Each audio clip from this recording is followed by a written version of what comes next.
ሰላም ሰላም ውድ የአቢሲኒያ አካዳሚ ዩቲዩብ ቻናል ተከታታዮቻችን፣ ይህ የተለያዩ የቋንቋ ትምህርቶችን ባሉበት ሆነው የሚያገኙበት ቻናላችን ነው። በዚህ ቻናል የተለያዩ ትምህርቶችን የምንሰጥ ሲሆን ማለትም አማርኛ፣ ሂሳብ እና እንግሊዘኛና ሌሎችንም የምንሰጥ ሲሆን አገልግሎቱን ለማግኘት በኢሞ፣ ዋትስአፕ እና ቴሌግራም ላይ በስልክ ቁጥር +2519 እያስቀደማችሁ 79789565 ላይ ማግኘት ይችላሉ። ወደ ዛሬ ትምህርታችን እናልፋለን ማለት ነው። ለዛሬ ያዘጋጀሁላችሁ የተለያዩ የአማርኛ ቃላትን በእንግሊዘኛ ማንበብ ማለት ነው። ማለት አማርኛ በእንግሊዘኛ የምንጠቀማቸው አይደለ? ልክ እንደዛ ማለት ነው። ወደ ትምህርታችን እናልፋለን። በተከታተሉ። እሺ፣ የመጀመሪያው ቃላችን ሰው የሚል ይሆናል። የመጀመሪያዋ ፊደል ሰ ናት። ከሰ ቤተሰብ የመጀመሪያዋ ናት ማለት ነው። ከዛ እሺ፣ ሰው። እሺ፣ ወደ እንግሊዘኛው ቃል ስናልፍ SEW ሰው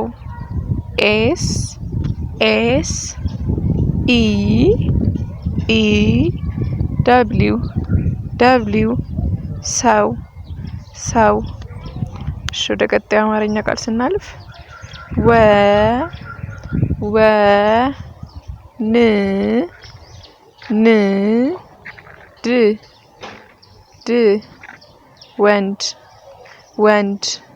ወንድ። ይሄን በእንግሊዘኛ ስንጽፈው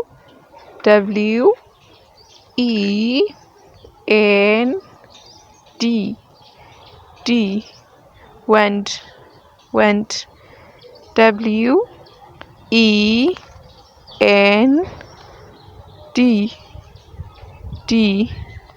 ወንድ ይሆናል ማለት ነው። ወደ ቀጣዩ ቃል ስናልፍ ሴት።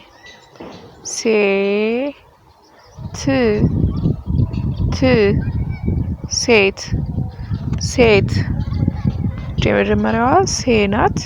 ከዛ ት አለች አንድ ላይ ሴት። እሺ፣ ወደ ቀጣዩ ወደ እንግሊዘኛው ፊደል ሳልፍላችሁ SEET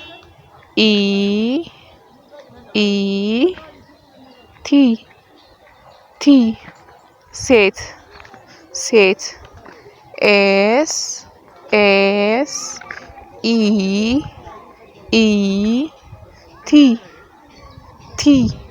SEET ሴት። እሺ፣ ወደ ቀጣዩ ቃል ስናልፍ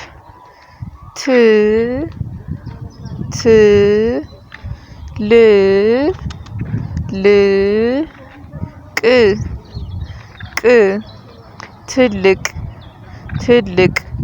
የመጀመሪያዋ ት ናት። ከዛ ል አለች። ከዛ ቅ አለች ማለት ነው። አንድ ላይ ትልቅ። እሺ፣ ወደ እንግሊዘኛው ሳልፍላችሁ TLEK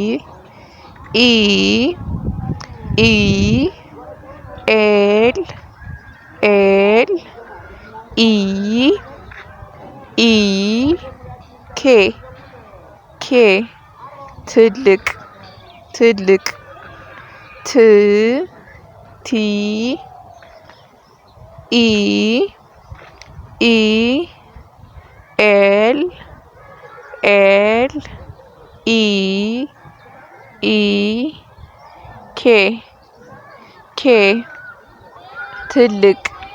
TLEK ትልቅ። እሺ፣ ወደ ቀጣዩ ቃል ስናልፍ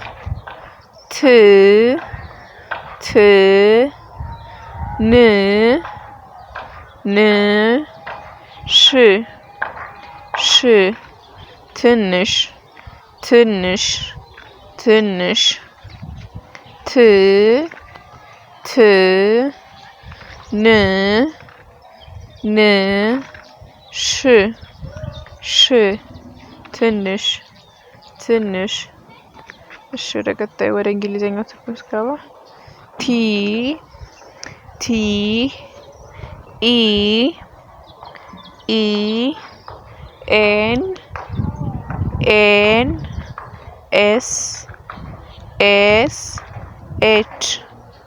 ኤች ትንሽ ትንሽ ቲ ቲ ኢ ኢ ኤን ኤን ኤስ ኤስ ኤች ኤች ትንሽ ትንሽ። እሺ ውድ ተመልካቾቼ ለዛሬ ያዘጋጀሁላችሁ ትምህርት ይሄን ይመስል ነበር። በቀጣይ የእነዚህን የእያንዳንዱን ቃል ትርጉም ይዤላችሁ እመጣለሁ። እስከዛው ድረስ ሰላም ቆዩኝ። ከታች ባስቀመጥኩላችሁ ስልክ ቁጥር ልታዋሩኝ ትችላላችሁ። በግል የተለያዩ ትምህርቶችን መስጠት እችላለሁ ማለት ነው። ሰላም ቆዩ።